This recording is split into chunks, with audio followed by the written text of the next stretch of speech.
Hello everyone. तो आज नया सेगमेंट स्टार्ट करने वाले हैं, साइंस एंड टेक्नोलॉजी। ठीक है, इसके पीवाईक्यूज करेंगे 2013 से लेकर 2024 तक। तो स्टार्ट करते हैं। आज रहेगा अपना 2013 का सेगमेंट कंप्लीट। ठीक है, ये 2013 का पेपर स्टार्ट करते हैं। फर्स्ट क्वेश्चन क्या है भाई? फर्स्ट क्वेश्चन एक सेकेंड सेट कर लेते हैं। फर्स्ट क्वेश्चन है, पुनर्योगज डीएनए प्रौद्योगिकी आनुवांशिक इंजीनियरिंग जीनों को स्थानांतरित होने देता है।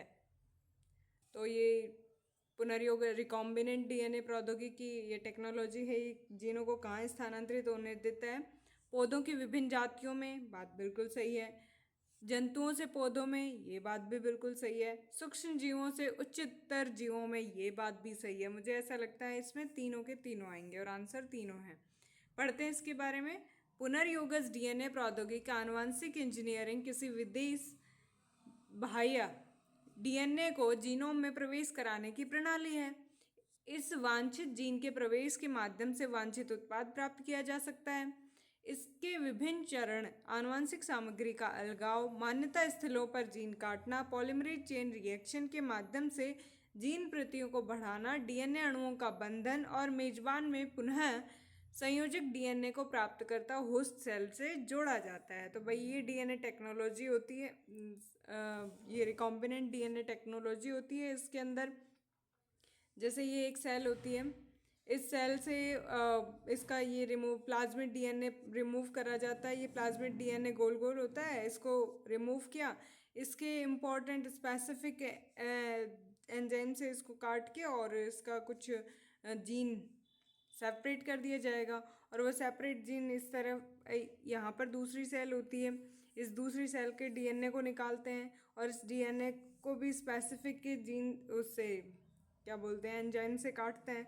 तो इनका जो ये दोनों पार्ट बनते हैं ना, ये दोनों के दोनों पार्ट पैलिंड्रोमिक बनते हैं, मतलब एक से दूसरा अटैच हो सकता है। अब ये जीन जो है ये इस प्लाज्मिड डीएनए से जाकर जुड़ जाएगा, जो क्या बन जाएगा? अब रिकॉम्बिनेंट प्लाज्मिड बन जाएगा। अब इसको नेक्स्ट होस्ट सेल के अंदर इंसर्ट कर देंगे और इंसर्ट करके इनकी कॉपियाँ तैयार करेंगे। यही होता है। तो इसका प्रयोग देखो कहाँ उपयोग होता है इसका? कृषि क्षेत्र में, जैसे सुनहरे चावल, बीटी कॉटन इत्यादि बनाने में, गोल्डन राइस। ठीक है। स्वास्थ्य क्षेत्र, पुनर्संयोजित मानव insulin gene therapy, clinical diagnosis में इसका प्रयोग किया जाता है। जंतुओं से पौधे में स्थानांतरण, जैसे बैसिलस थुरिंजिएंसिस के जीन का कपास और बैंगन में स्थानांतरण, और सूक्ष्म जीवों से उच्चतर जीनों में इनका स्थानांतरण किया जाता है। ठीक है भाई, थोड़ा ध्यान रख लेना, बार बार पूछी जाती है ये टेक्निक। नेक्स्ट है, अनाजों और तिलहनों के अनुपयुक्त रखरखाव और भंडारण के परिणाम स्वरूप आविशों का उत्पादन होता है, जिन्हें एफ्लाटॉक्सिन के नाम से जाना जाता है, जो सामान्यतः भोजन बनाने की आम विधि द्वारा नष्ट नहीं होते। एफ्लाटॉक्सिन किसके द्वारा उत्पादित होते हैं? तो भाई एफ्लाटॉक्सिन किसके द्वारा उत्पादित होते हैं? तो ये उत्पादित होते हैं फफूंद के द्वारा। ठीक है, फंगी के द्वारा उत्पादित होते हैं। पढ़ते हैं इसके बारे में। एफ्लाटॉक्सिन कुछ कवक द्वारा उत्पादित विषाक्त पदार्थों का एक परिवार है, जो मक्का, तिलहन, मूंगफली के अनुपयुक्त रखरखाव के कारण होता है। एफ्लाटॉक्सिन के संपर्क में आने से लीवर कैंसर का खतरा बढ़ता है। यूपीएससी ऐसे अक्सर पदार्थों जैसे रसायनों पर प्रश्न पूछता है जो हानिकारक होते हैं मानव स्वास्थ्य के लिए या फिर पर्यावरण के लिए।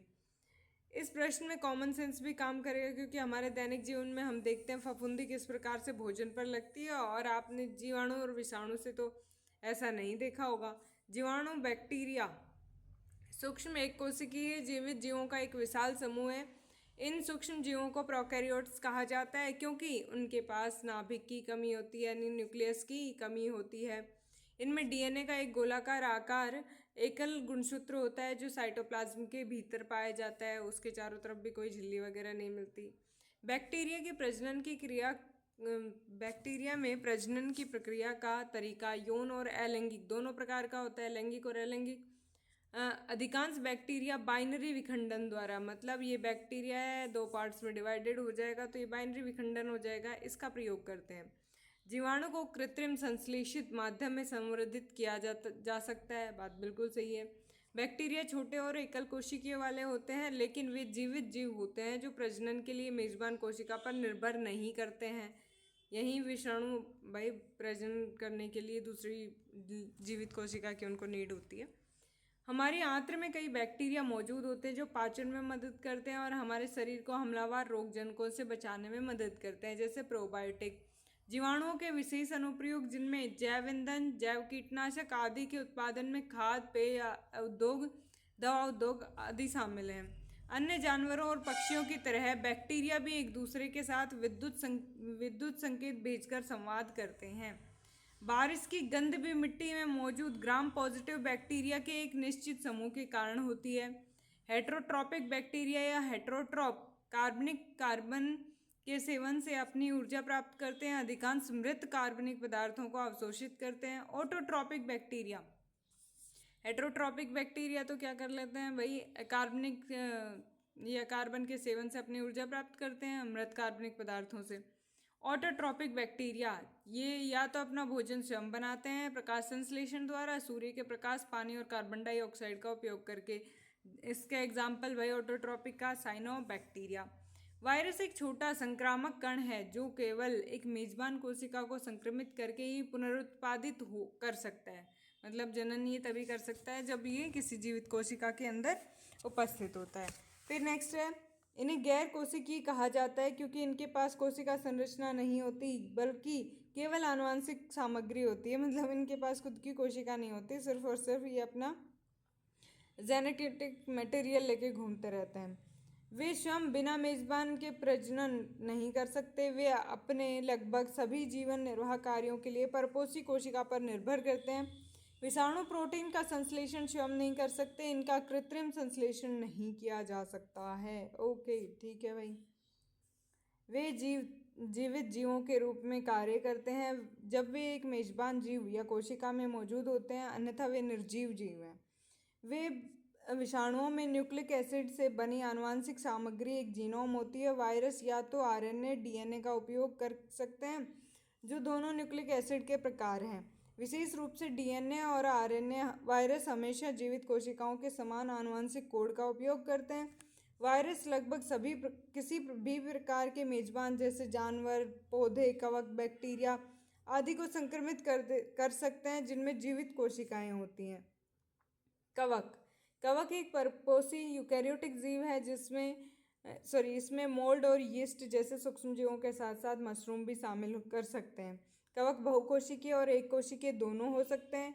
एक कोशिकीय यीस्ट के अलावा कवक तंतु में होते हैं। इनमें क्लोरोप्लास्ट नहीं होता है जो प्रकाश संश्लेषण की अनुपस्थिति की ओर जाता है। और कवक में प्रजनन के लिए लैंगिक और अलैंगिक दोनों तरीके हो सकते हैं। जीवाणुओं की तुलना में कवक धीमी गति से बढ़ते हैं। वे गैर संवहनी जीव हैं, उनके पास संवहनी तंत्र नहीं है अर्थात जाइलम फ्लोएम अनुपस्थित होते हैं। कवक में कोशिका भित्ति होती है। पौधों में भी कोशिका भित्ति होती है लेकिन जंतुओं में कोशिका भित्ति नहीं होती है। कवक के लिए कोई भ्रूण अवस्था नहीं होती है। कवक को कृत्रिम या संश्लेषित माध्यम में संवर्धित किया जा सकता है। कवक अम्लीय वातावरण में सबसे अच्छा बढ़ता है, अम्लीय पीएच को सहन कर सकता है। कुछ कवक माइक्रोस्कोपिक होते हैं अर्थात नग्न आंखों से देखे जा सकते हैं। मोल्ड, मशरूम कवक के माइक्रोस्कोपिक रूप के उदाहरण हैं। कवक हर जगह उगते हैं जो कई अलग अलग मेजबानों पर उगते हैं, कहीं भी गर्म और नम, जल और स्थल सभी प्रकार की जलवायु में। कवक का वर्गीकरण, फर्स्ट है सेप्रोफाइटिक। ये मृत कार्बनिक पदार्थों से अपना पोषण प्राप्त करते हैं जैसे पेनिसिलियम, राइजोपस और म्यूकर आदि। परजीवी, वे अपना पोषण मेजबान यानी अन्य जीवित को या मृत जीवों से प्राप्त करते हैं। वे रोग की स्थिति पैदा करके मेजबानों को नुकसान पहुंचाते हैं। सहजीवी, वे अपना पोषण प्राप्त करते हैं और अन्य जीवित जीवों पर बढ़ते हैं। यह दोनों जीवों के पारस्परिक लाभ की अनुमति देता है जैसे कि लाइकेन और माइकोराइजा। माइकोराइजा कवक है और लाइकेन अपना शैवाल है। पढ़ते हैं। कवक के कई उपयोग हैं जैसे कि वे विटामिन सी, साइट्रिक सहायता का पर्याप्त स्रोत है। वे पेनिसिलिन जैसे एंटीबायोटिक्स के उत्पादन में शामिल हैं। पनीर और ब्रेड सहित खाद्य किण्वन के लिए कवक का उपयोग किया जाता है। मशरूम एक प्रकार का कवक है जो खाने योग्य होता है। इनका उपयोग मादक पेय बनाने के लिए भी किया जाता है। सही बात है। चलो भाई, काफ़ी एक्सप्लेनेशन इस क्वेश्चन में मिल गया क्योंकि ये हर जगह काम आएगा इसलिए दे दिया। नेक्स्ट क्वेश्चन है भाई, निम्नलिखित बीमारियों में से कौन सी टैटू बनवाने या एक व्यक्ति से दूसरे व्यक्ति में संचरित हो सकती है? तो भाई कौन सी हो सकती है? चिकनगुनिया? नहीं भाई, ये तो मच्छर काटने से होती है। यकृत शोथ और HIV एड्स दोनों के दोनों होते हैं भाई। तो 2 और 3 ये दोनों किससे होती हैं भाई? एक व्यक्ति से दूसरे व्यक्ति में टैटू बनवाने से भी ट्रांसफ़र हो सकती है, क्योंकि एक इंजेक्शन का यूज़ किया जाए तो। यह प्रश्न इंजेक्शन से संक्रमण को दर्शाता है। टैटू का निर्माण करते समय काम में ली गई injection HIV AIDS hepatitis B और C जैसी बीमारियां हो सकती हैं। चिकनगुनिया एक मच्छर जनित विषाणु जनित रोग है। यह मच्छर के काटने से फैलता है। एडीज एजिप्टी और एडीज एल्बोपेक्टिस मच्छरों द्वारा। यही मच्छर डेंगू के वाहक हैं, अतः चिकनगुनिया टैटू बनवाने से नहीं होगा। हेपेटाइटिस का अर्थ है लीवर में सूजन। आमतौर पर वायरस एक समूह के कारण है, जिसे हेप्टोट्रोपिक वायरस के नाम से जाना जाता है। अन्य वायरस भी इसका कारण बन सकते हैं, जैसे वेरियोला वायरस जो चिकन पॉक्स का कारण बनता है। हेपेटाइटिस वायरस के 5 प्रमुख उपभेद हैं, जिन्हें type A, B, C, D और E कहा जाता है। वे सभी लीवर की बीमारी का कारण बनते हैं। विशेष रूप से प्रकार B और C सैकड़ों लाखों लोगों में पुरानी बीमारी का कारण बनते हैं और लीवर सिरोसिस, लीवर कैंसर और वायरल हेपेटाइटिस से संबंधित मौतों के आम कारण हैं। हेपेटाइटिस का इलाज। हेपेटाइटिस A और E स्वसीमित रोग हैं, इसके लिए किसी विशिष्ट एंटीवायरल दवा की आवश्यकता नहीं होती है। हेपेटाइटिस B और C के लिए प्रभावी दवाएं उपलब्ध हैं। हेपेटाइटिस D विश्व स्वास्थ्य संगठन के विश्वसनीय स्रोत ने पेगिलेटेड इंटरफेरोन अल्फा और हेपेटाइटिस D के इलाज के रूप में सूचीबद्ध किया है। हालांकि इस दवा के गंभीर दुष्प्रभाव हो सकते हैं। यूपीएससी लगभग हर साल बीमारियों से क्वेश्चन पूछती है। चर्चा में रहे रोग थोड़ा सा ध्यान रखना और उनके रिलेटेड वैक्सीन कारक वगैरह भी। नेक्स्ट है निम्नलिखित खनिजों पर विचार कीजिए। कैल्शियम, लोहा और सोडियम। अब ये पूछ रहा है कि उपयुक्त खनिजों में से मानव शरीर में पेशियों के संकुचन के लिए किनकी आवश्यकता होती है? तो तीनों की आवश्यकता होती है। एक कॉन्सेप्ट बताऊँ, साइंस एंड टेक और एनवायरनमेंट एंड इकोलॉजी, इसमें क्वेश्चन अगर आता है ना तो कहीं पे लिखा हो ना ऑल ऑफ दीज, तो 99% चांस बन जाते हैं कि उसका आंसर ऑल ऑफ दीज ही जाएगा। मांसपेशियों के संकुचन गतिशीलता के लिए सोडियम, पोटेशियम, कैल्शियम, मैग्नीशियम, लोहा आवश्यक है। ये मांसपेशियों की संकुचन क्षमता को प्रभावित करते हैं। कैल्शियम स्वस्थ हड्डियों और दांतों के लिए महत्वपूर्ण खनिज पदार्थ है। यह पेशियों का आराम और संकुचन में मदद करता है। आयरन हीमोग्लोबिन हेतु आवश्यक होता है। सोडियम तरल पदार्थ संतुलन, मांसपेशी संतुलन और तंत्रिका तंत्र हेतु आवश्यक होता है। नेक्स्ट क्वेश्चन है, शीत कोष्ठ में भंडारित फल अधिक समय तक चलते हैं, क्योंकि क्यों चलते हैं भाई शीत कोष्ठ में भंडारित फल अधिक समय तक? क्योंकि शीत कोष्ठ में रखने पर सूरज की रोशनी नहीं पड़ने दी जाती है, तो ये तो नहीं पड़ने ही दी जाती है, शीत कोष्ठ में रखे जाते हैं। तो पर्यावरण में कार्बन डाइऑक्साइड की सांद्रता बढ़ा दी जाती है, ऐसा कुछ नहीं है। श्वसन की दर घटा दी जाती है, यही है आंसर। ठीक है, पढ़ते हैं इसके बारे में।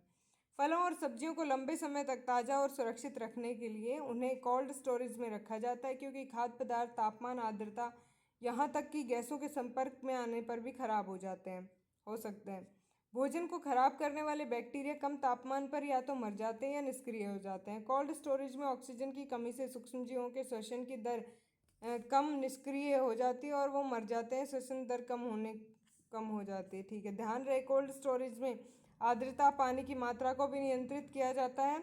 ऑक्सीजन की तरह सूक्ष्मजीवों को भोजन को पचाने के लिए पानी की आवश्यकता होती है, अतः पानी और आर्द्रता की कमी भी उनके मौत का कारण बनती है, अतः स्टेटमेंट सी सही है। नेक्स्ट क्वेश्चन है, साइकिल और कारों में बॉल बेयरिंग का प्रयोग होता है। बॉल बेयरिंग का उपयोग क्यों होता है भाई? पहिया और धुरी के बीच संस्पर्श वास्तविक क्षेत्र बढ़ जाता है। पहिया और धुरी के बीच संस्पर्श प्रभावी क्षेत्र बढ़ जाता है। पहिया और धुरी के बीच संस्पर्श प्रभावी क्षेत्र घट जाता है। उपयुक्त कथनों में से कोई नहीं, तो नन ऑफ दीज तो इसमें बिल्कुल आएगा ही नहीं। तो इसमें आंसर जाएगा भाई पहिया और धुरी के बीच संस्पर्श प्रभावी क्षेत्र घट जाता है। इसलिए बॉल बेयरिंग घूर्णी घर्षण को कम करता है, जिसके परिणाम स्वरूप आवर्तन के दौरान ऊर्जा की खपत में कमी होती है, जिसका मुख्य उद्देश्य घर्षण को कम करना है। ओके, एक सेकेंड। नेक्स्ट क्वेश्चन है, निम्नलिखित परिघटनाओं पर विचार कीजिए। गोधूली में सूर्य का उषा काल में सूर्य का रंग, उषा काल में चंद्रमा का दिखना, आकाश में तारों का टिमटिमाना, आकाश में ध्रुव तारे का दिखना। तो इनमें से कौन सी दृष्टि भ्रम है? तो बताओ भाई दृष्टि भ्रम कौन कौन से हैं? गोधूली में सूर्य का आमाप और उषा काल में सूर्य का रंग, ये दोनों भी दृष्टि भ्रम है। और आकाश में ध्रुव तारे का दिखना, ये भी नहीं, सॉरी, तारों का टिमटिमाना, ये एक दृष्टि भ्रम है। चंद्रमा का दिखना और ध्रुव तारे का दिखना एक फिक्स कंडीशन है। दृष्टि भ्रम से तात्पर्य है किसी स्थिति का वास्तविकता से भिन्न होना। अपवर्तन के कारण ऐसा होता है। एक सेकंड, भिन्न होना, जैसे कि गर्मी में जो है, गर्मी के समय सड़क पानी जैसा दिखाई देना इत्यादि। इसी प्रकार उषा काल में सूर्य का रंग, गोधूली वेला के समय सूर्य का आकार, आकाश में तारों का टिमटिमाना सभी दृष्टि भ्रम के उदाहरण हैं। सूर्य और सूर्यास्त सूर्योदय के समय क्षितिज पर होता है, तब प्रकाश के अपवर्तन के कारण ऊर्ध्वाधर व्यास से प्रकाश के असमान मुड़ाव के कारण और सूर्य की छवि विकृत हो जाती है और वह अंडाकार या बड़ा दिखाई देता है।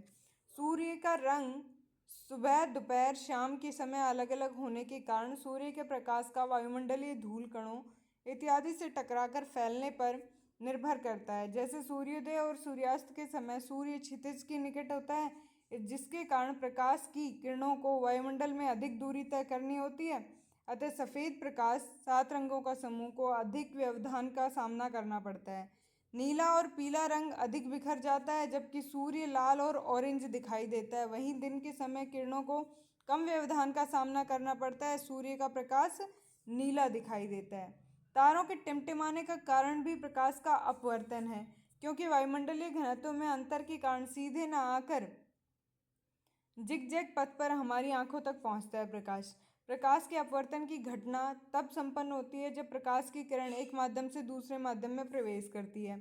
आकाश में ध्रुव तारों का दिखना दृष्टि भ्रम नहीं है, वह वास्तविक रूप से होता है। भूगोल में हमने पढ़ा कि ध्रुव तारे किस प्रकार दिशा निर्देशन में काम आता है। ध्रुव तारा उत्तर में उगता है और इसी प्रकार एक संकेतक के रूप में दिशाओं को खोजने के लिए उपयोग किया जाता है। पोलरिस उत्तर की ओर इशारा करता है। उस काल में चंद्रमा का दिखाई देना दृष्टि भ्रम नहीं है, क्योंकि पूर्णिमा के आधे चक्र के समय चंद्रमा उषा काल या सुबह के समय दिखाई देता है। ठीक है भाई, देखो ये अपवर्तन की घटना हो रही है इसमें। Light refraction through glass and water, light ऐसे आता है, फिर थोड़ा अभिलंब की तरफ मुड़ जाता है, ये अभिलंब है अपना, इस तरफ मुड़ जाता है और वापस जाएगा तो फिर वापस अभिलंब से दूर हो जाएगा उस माध्यम से। तो ये घटना क्या कहलाती है? ये कहलाती है अपवर्तन। ऐसा ही कुछ तारों के टिमटिमाते समय दिखाई देने की वजह से होता है, क्योंकि वो काफ़ी माध्यमों से होकर गुजर के आता है। नेक्स्ट क्वेश्चन है, जब धूप वर्षा की बूंदों पर गिरती है तो इंद्रधनुष बनता है। इसके लिए निम्नलिखित में से कौन सी भौतिक घटनाएं जिम्मेदार हैं? तो परिक्षेपण, अपवर्तन और आंतरिक परावर्तन। बताओ इंद्रधनुष बनने का क्या कारण है? आंतरिक परावर्तन तो है, ऑल ऑफ दीज ही होना चाहिए यार, क्योंकि इसमें आंसर देखा, ऑल ऑफ दीज याद रखना वही ट्रिक। सूर्य का प्रकाश, जैसा कि हमने पहले के प्रश्न के विश्लेषण में देखा, श्वेत प्रकाश का पुंज जिसमें 7 रंग होता है। वर्षा के बाद वायुमंडल में निलंबित कणों से प्रकाश की किरणों का अपवर्तन 2 बार, आंतरिक परावर्तन 1 बार होता है। विक्षेपण से तात्पर्य श्वेत प्रकाश का 7 रंगों में विभक्त होना। नेक्स्ट क्वेश्चन है, कोई प्रतिरोपित पौधे इसलिए नहीं बढ़ते हैं क्योंकि नई मिट्टी में ईस्ट खनिज पदार्थ नहीं होते हैं। अधिकांश मूल रोम नई मिट्टी को अधिक शक्ति से जकड़ लेते हैं। प्रतिरोपण के दौरान अधिकांश मूल रोम नष्ट हो जाते हैं, तो इसलिए नहीं होते भाई, अधिकांश मूल रोम नष्ट हो जाते हैं प्रतिरोपण के समय। प्रतिरोपण पौधे का मतलब है वह तकनीक जिसमें पौधे को एक स्थान से दूसरे स्थान पर ले जाया जाता है, जैसे कि आप नर्सरी में देखते हैं। उपयुक्त प्रश्न में सर्वाधिक उपयुक्त उत्तर यही है, क्योंकि प्रतिरोपण की प्रक्रिया में जड़ों की साइज छोटा रखने, काट देते हैं, सुखाने इत्यादि की प्रक्रिया में मूल रोम नष्ट हो जाते हैं और पौधे को आवश्यक नमी नहीं मिल पाती और पौधा जमीन से खनिज नहीं ले पाता। नेक्स्ट क्वेश्चन, निम्नलिखित कथनों में से कौन सा सही है? विषाणुओं में ऊर्जा उत्पादन के लिए आवश्यक एंजाइम नहीं होते। बात बिल्कुल सही है, क्योंकि उनके पास तो खुद की सेल तक नहीं होती। विषाणुओं को किसी भी संश्लेषित माध्यम में संवर्धित किया जा सकता है? नहीं, विषाणुओं को नहीं किया जा सकता। विषाणुओं का एक जीव से दूसरे जीव में संचरण केवल जैविकीय संवाहकों द्वारा होता है? नहीं, ऐसा कुछ भी नहीं है। वायरस एक गैर कोशिकीय संक्रामक सूक्ष्मजीव है जो सुरक्षात्मक प्रोटीन से आवृत होते हैं। ध्यान रहे, इन्हें निर्जीव और सजीव दोनों चीज़ों के रूप में माना जाता है क्योंकि ये केवल मेजबान कोशिका में ही वृद्धि करते हैं तथा उनमें सक्रिय रहते हैं, उनके बाहर निष्क्रिय रहते हैं। ये वायरस न ही बढ़ते हैं, न श्वास लेते हैं, न मेटाबॉलिज्म करते हैं, लेकिन ये प्रजनन करके अपनी प्रतिकृति बनाते हैं। ये वायरस एंजाइम और कच्चे माल का उपयोग करके मेजबान सेल के भीतर संक्रमण पैदा करते हैं। वायरस को कृत्रिम रूप से संवर्धित नहीं करवाया जा सकता। वायरस के प्रकार भाई डीएनए वायरस और आरएनए वायरस। जिनका जेनेटिक मटेरियल डीएनए होता है वो डीएनए वायरस, जिनका जेनेटिक मटेरियल आरएनए होता है वो आरएनए वायरस। ये पशु, पौधे, बैक्टीरिया, कीट, मनुष्य को संक्रमित कर सकते हैं। संचरण या संक्रमण वायु द्वारा swine flu, zoonotic, rabies virus, यौन संचरित एचआईवी, रक्त के माध्यम से हेपेटाइटिस बी। अतः कथन फर्स्ट सही है क्योंकि विषाणुओं में ऊर्जा उत्पादन हेतु आवश्यक एंजाइम नहीं होते हैं, इसके लिए वो होस्ट पर निर्भर करते हैं। यूपीएससी अक्सर प्राणी जगत, वायरस, जीवाणु, कवक से संबंधित क्वेश्चन पूछता है। इसी पेपर के अंदर 2 तो आ चुके हैं।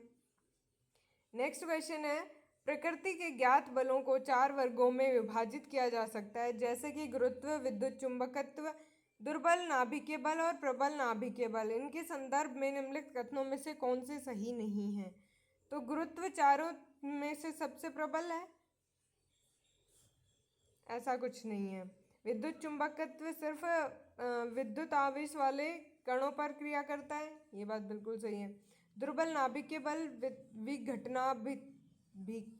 विघटनाभिकता का कारण होता है, पता नहीं यार। प्रबल नाभिकीय बल परमाणु के केंद्रक में प्रोटॉन और न्यूट्रॉन को धारित करता है, ये बात भी बिल्कुल सही है। तो भाई ये एक्सट्रीम स्टेटमेंट यही है, सबसे प्रबल होता है। पढ़ते हैं इसके बारे में। गुरुत्वीय बल सबसे कमजोर बल है लेकिन इसकी परास अनंत है। प्रबल नाभिकीय बल सबसे मजबूत होता है लेकिन दूरी कम। कमजोर परमाणु बल भी कमजोर बल, कम दूरी, लेकिन वह गुरुत्वीय बल से मजबूत है। विद्युत चुंबकीय बल मजबूत लेकिन प्रबल नाभिकीय बल से कम मजबूत होता है और विद्युत आवेशित कणों के बीच, और ये क्रम हो जाएगा, गुरुत्वीय बल, फिर कमजोर नाभिकीय बल, फिर विद्युत चुंबकीय बल, फिर प्रबल नाभिकीय बल हो जाएगा। नेक्स्ट क्वेश्चन है, निकट अतीत में हिग्स बोसोन कण के अस्तित्व के संसूचन के लिए किए गए प्रयत्न लगातार समाचारों में रहे हैं। इस कण की खोज का क्या महत्व है? यह हमें समझने में मदद करेगा कि मूल कणों में संहति क्यों होती है। पता नहीं यार, यही सही है वैसे। देखा, इसमें नहीं लग रहा ना अपना ऑल ऑफ दिस। यह निकट भविष्य में हमें 2 बिंदुओं के बीच भौतिक अंतराल को पार किए बिना एक बिंदु से दूसरे बिंदु तक पदार्थ स्थानांतरित करने की प्रौद्योगिकी विकसित करने में मदद करेगा। यह हमें नाभिकीय विखंडन के लिए बेहतर ईंधन उत्पन्न करेगा। तो भाई इसके अंदर ओनली फर्स्ट स्टेटमेंट सही है। पढ़ते हैं इसके बारे में। यूरोपीय कण भौतिक प्रयोगशाला CERN स्विट्जरलैंड में स्थित लॉर्ज हेड्रोन कोलाइडर के शोधकर्ताओं द्वारा जुलाई 2012 में इस कण की खोज की गई। हिग्स बोसोन कण हिग्स फील्ड से जुड़ा एक मूलभूत कण है। प्रोटॉन से 150 गुना ये भारी है। यह चार्ज रहित यानी आवेश रहित होता है। यह एकमात्र प्राथमिक कण जिसमें घूर्णन नहीं होता है, जिसे गॉड पार्टिकल भी कहते हैं। हिग्स क्षेत्र वह वर्णन करता है कि मौलिक कणों में संहति यानी द्रव्यमान कैसे मिलता है। ब्रह्मांड की उत्पत्ति संबंधित अन्य रहस्यों का भी पता लगाया जा सकेगा। अतः फर्स्ट स्टेटमेंट सही है। इसका तकनीकी यानी संचार और नाभिकीय ऊर्जा से कोई संबंध नहीं है। नेक्स्ट क्वेश्चन है, कवक मूलीय यानी माइकोराइजल जैव प्रौद्योगिकी को निम्नलिखित स्थलों के पुनर्वास में उपयोग में लाया जाता है क्योंकि कवक मूल के द्वारा पौधों में सूखे के प्रतिरोध करने और अवशोषण क्षेत्र बढ़ाने की क्षमता आ जाती है। बात बिल्कुल सही है। पीएच की अति सीमितताओं को सहन करने की क्षमता आ जाती है, ये भी सही है। रोगग्रस्तता से प्रतिरोध की क्षमता आ जाती है, ये बात भी बिल्कुल सही है। देखो ऑल ऑफ दीज आ गया ना इसके अंदर, तो 99% लग सकता है ये। माइकोराइजा कवक पौधे के सहजीवी संबंध को दर्शाता है। यह पौधे की वृद्धि और विकास के लिए महत्वपूर्ण है। फायदे, माइकोराइजा पौधों की पोषण ग्रहण करने की क्षमता को अनुकूलित करता है क्योंकि फास्फोरस जैसे तत्वों को आसानी से अवशोषण में मदद करता है। ये जैव उर्वरक की तरह कार्य करता है, सूखे से लड़ने में मदद करता है, पीएच की अति सीमाओं कम ज़्यादा को सहन करने में सहायक होता है क्योंकि माइकोराइजा इनकी मात्रा को आवश्यकता अनुसार अवशोषित करता है, विभिन्न रोगों से लड़ने में सहायक होता है।